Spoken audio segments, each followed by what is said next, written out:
l'entretien des patriotes. Bonjour à tous, heureux de vous retrouver. Jeux Olympiques Paris, l'enfer ou la fête? Magouille, invective, bourrage d'urne, la faute aux Dalton de la France insoumise. Avant de répondre à ces deux questions et traiter de nombreux sujets d'actualité, vous connaissez la coutume sur cette chaîne, je commence toujours mon entretien par remercier ceux qui m'ont permis de le produire, car ils m'ont financé à l'aide des merci rémunérateurs. Et aujourd'hui sont à l'honneur des fidèles parmi les fidèles. Princesse Parfaite, Rambar, Lolo de Nantes, Littlewood et Tibère. Merci à eux du fond du cœur. Et puis je tenais à vous remercier pour votre soutien inconditionnel. Oui, il faut aider la réinformation. Comment faire? Lever le petit pouce, écrire de gentils messages et diffuser sur d'autres réseaux sociaux. Merci à tous. Paris, la fête ou l'enfer? Il prépare donc une fête ou une guerre? La barrière nautique anti-intrusion. Eh oui, c'est la dernière horreur imaginée par les cerveaux malades de la Macronie. Manifestement, Emmanuel Macron a peur, et cette ville encagée en est une preuve flagrante. Ça dépasse l'entendement. Les rares ponts qui permettent encore de traverser la Seine sont grillagés avec un étroit corridor réservé aux piétons. Comment peut-on infliger ça aux Parisiens et aux visiteurs? C'est lamentable. Oui, c'est un exercice d'humiliation et ça fonctionne à merveille. C'est à vomir. Et tous ceux qui vivent à Paris en ce moment, qui sont obligés d'aller au travail, vivent un véritable enfer. Bienvenue au zoo, les gens sont massés derrière ces grillages. Au lieu de créer des zones de sécurité, ces mesures créent des zones à risque. Imaginez un problème à l'intérieur de ces grillages, avec mouvement de foule ou pire. C'est de la folie furieuse, recette pour un désastre. Alors, Paris est-il toujours une fête, comme l'écrivait le grand romancier américain Hemingway? Oui, à la condition d'être masochiste ou orwellien. Bienvenue, que les festivités olympiques commencent. Des êtres encagés dans la plus belle ville du monde. Un paradoxe. Et il n'y a pas que les touristes et les Parisiens qui se plaignent, il y a désormais les restaurateurs. Les commerçants et restaurateurs parisiens déplorent une baisse de fréquentation sans précédent. Et oui, tout est fait pour rendre Paris invivable, les Jeux Olympiques de l'effondrement. Qui vient se plaindre sur les plateaux de télévision de ces grilles et ces QR codes? Manigold, Stéphane Manigold. Paris, les zones grises massacrent nos commerces. 80% des réservations en moins, salaire impayé, artisans asphyxiés.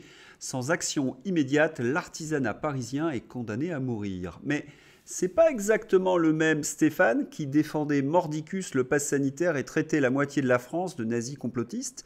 Le macronard est une espèce étrange. Son cerveau reboot tous les 2 ans. Et que veut Stéphane Manigold? Un quoi qu'il en coûte? Je viens de voir un restaurateur dire sur CNews que lui et ses collègues vont demander des dédommagements pour le manque à gagner causé par les QR codes. Donc on repart pour un quoi qu'il en coûte? Vous êtes sérieux? Avec 3100 milliards de dettes et une mise sous tutelle qui nous pend au nez? Et tout ça pour une mesure inefficace, charlatane, comme pendant le Covid? Car le QR code ne sera pas plus efficace contre le terrorisme que contre un virus. Et oui, d'ailleurs, la preuve. Le soleil complique la tâche des forces de l'ordre pour contrôler les passe-jeux. Les QR codes sont illisibles sur les téléphones à cause de l'ensoleillement. La police recommande d'imprimer le laissez-passer pour faciliter les contrôles. Et c'est là où on peut se poser la question avec Béatrice Rosen. Mais à quel moment les restaurateurs, et les Français en général, vont arrêter de croire au Père Noël ou aux débilités d'Emmanuel Macron? Pourquoi acceptent-ils ces QR codes pour ensuite demander que le contribuable paie la facture? Ils auraient pu collectivement refuser cette mesure dès le départ. Et les 2 fois. Au lieu de collaborer parce qu'ils pensent que cela les sert, parce qu'ils gobent la com du gouvernement, et quand cela ne les sert plus, ils demandent aux contribuables de régler la facture. C'est trop facile, oui, stop! Voilà, Paris est devenu un enfer, c'est la vitrine du contrôle social, ça a été imaginé par le World Economic Forum et c'est ce projet qu'ils veulent nous imposer avec son ambassadrice Pustula. Et le monde entier contemple cette catastrophe, c'est véritablement ahurissant. Autre spectacle déplorable, l'Assemblée nationale. LR, 1,4 million de voix aux législatives, 2 vice-présidences. Macronie, 6 millions, 2 vice-présidences. Nouveau Front Populaire, 7 millions, 2 vice-présidences. Rassemblement National, plus de 10 millions, 0 vice-présidence. Alors que l'article 10 du règlement de l'Assemblée nationale prévoit que le bureau doit être représentatif des poids politiques respectifs. Et ainsi, cette constitution est bafouée tous les 2 jours. Dans ma dernière vidéo, je vous avais expliqué que des députés ministres avaient voté alors que la constitution, article 23, l'empêchait. Et maintenant, nous avons des bourrages d'urnes. Annulation du premier tour de l'élection aux 6 vice-présidences de l'Assemblée. À l'issue du dépouillement, il est apparu que 10 enveloppes en trop ont été déposées dans les urnes. Bourrage de l'urne au Parlement français, c'est ubuesque. Mais qui a pu faire un coup pareil? Bourrer des urnes. Bon, on se rappelle que le Parti socialiste était habitué à bourrer des urnes, particulièrement du temps où Cambadélis était le premier secrétaire. Wauquiez et les autres LR n'inspirent pas vraiment la confiance également. Quant aux macronistes, entre les 49.3 et autres facéties anticonstitutionnelles, tout est possible avec eux. À moins que cela soit les fameux Dalton de la France insoumise. Prenons l'exemple de Raphaël Arnaud, habitué au mauvais coup, enfin au sens propre du terme. Législative, le candidat du nouveau Front Populaire, la France Insoumise, Raphaël Arnaud, déjà condamné pour violence en réunion. Le militant d'extrême gauche aurait purgé une peine de prison avec sursis prononcée par le tribunal correctionnel de Lyon en février 2022. Les faits remonteraient à 2021. Il pourrait être épaulé par son collègue Sébastien Delocu, lui aussi habitué des très mauvais coups. Le procès pour violence du député de la France Insoumise sortant, Sébastien Delocu, reporté au mois de janvier. Le tribunal correctionnel de Marseille a accepté ce mardi la demande de renvoi sollicitée par le candidat de la France Insoumise et son avocat. Oui, il a repoussé son procès pour pouvoir être élu. Une drôle de manœuvre. L'insoumis comparaîtra pour des violences sur 2 cadres d'un lycée. Et puis il y a également Carlos Bilongo. Selon Carlos Martins Bilongo, les députés du Rassemblement national sont des malades du cerveau. Ils ne sont pas des élus normaux. Il ne faut aucun contact avec eux. Le racisme politique, c'est trop. Nous ne tolérerons plus le terrorisme intellectuel de la gauche. Et puis, qui est-il, ce Carlos Martins Bilongo? Parce qu'il est visé par une enquête pour blanchiment de fraude fiscale. La procédure a été lancée contre l'élu du Val d'Oise après un signalement de Tracfin, le service de traque de la fraude du ministère de l'économie. Il aurait fraudé au fisc plus de 200 000 euros. Dans ces conditions, il n'est pas étonnant que l'Assemblée nationale soit devenue une zone de non-droit.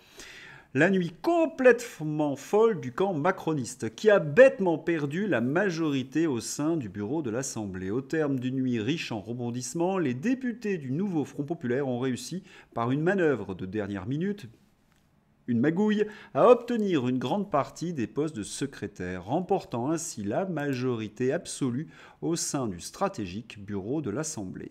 Je résume, vous avez un parti qui respecte les institutions, le Rassemblement national, qui est dépouillé de vice-présidence que la Constitution pourtant lui donnait, et vous avez un parti de magouilleurs qui se comportent évidemment comme des charognards et qui obtiennent tous les postes contre notre Constitution.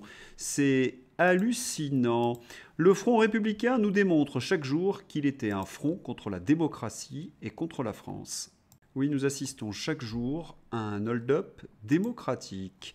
On a détourné les résultats du premier tour en faisant exactement ce que De Gaulle disait vouloir éviter. Les petites soupes sur les petits feux dans les petites marmites. Poids écœurant. Et pendant ce temps-là, les militants de la France insoumise affrontent les forces de l'ordre. La gendarmerie tire des grenades lacrymogènes pour tenter de disperser le Black Bloc qui s'est formé lors de la manifestation contre les méga-bassines à La Rochelle. Quel chaos depuis que l'extrême droite est au pouvoir. Forcément, les fachos ont pris confiance. Quelle belle ironie de Laurent Berton. Je rappelle que ces militants de gauche sont soutenus par Sandrine Rousseau, les Verts, la France Insoumise, etc. Oui, vous savez, ceux qui ont élu Pustula. Les Antifas, vous le savez, sont la milice armée du World Economic Forum. Et il n'y a donc pas de hasard de les voir reprendre le discours sur l'eau de Klaus Schwab. Questionnement de Philippe Murer. Il faut que quelqu'un m'explique. Les insoumis crient « Nous sommes tous antifascistes » contre les méga-bassines. Ils tendent leur QR code comme de gentils moutons dans le Paris des Jeux Olympiques, qui fait penser pour le coup à un vrai régime fasciste. Bon, on a bien compris pour qui ils travaillent, ces gauchistes d'opérette.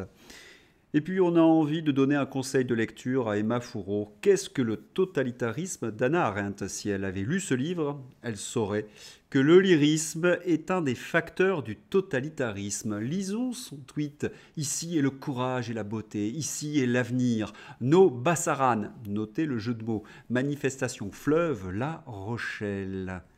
Elle est en train de nous expliquer qu'il manifeste dans un pays au climat tempéré, où il n'y a pas véritablement de problème d'eau, contre des paysans qui veulent arroser leur culture. Et elle nous explique ici le courage et la beauté, ici est l'avenir, mais de qui se moque-t-elle?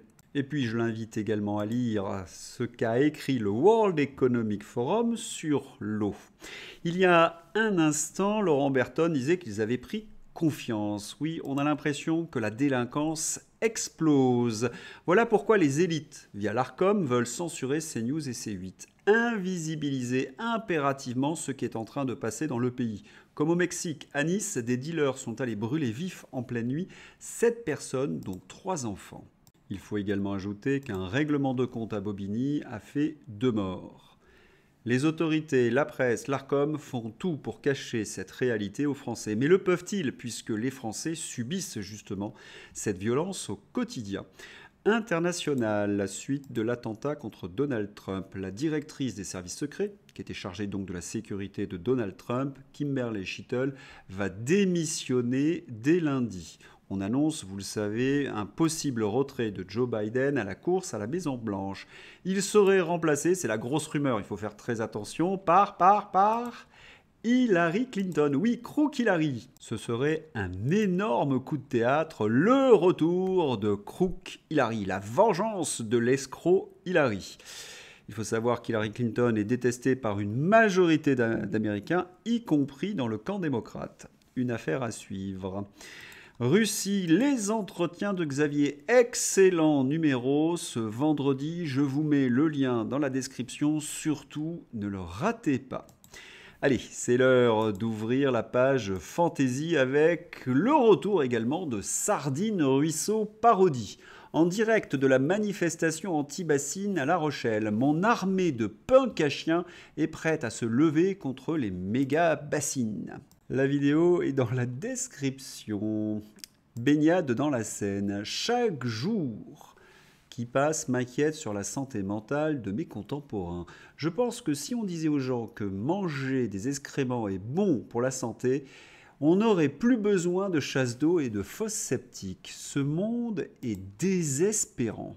Mais attention, Éric Massot, il faudrait que ce soit des grands experts qui disent ce genre de choses. Gilbert Deray, Dr Marty ou Patrice Peloux. Allez, une dernière, Macron prend ses vacances. Eh oui, il nous fait, comment dirais-je, un signe amical. J'espère que vous avez apprécié ce journal. Je vous souhaite un excellent dimanche. À bientôt, au revoir.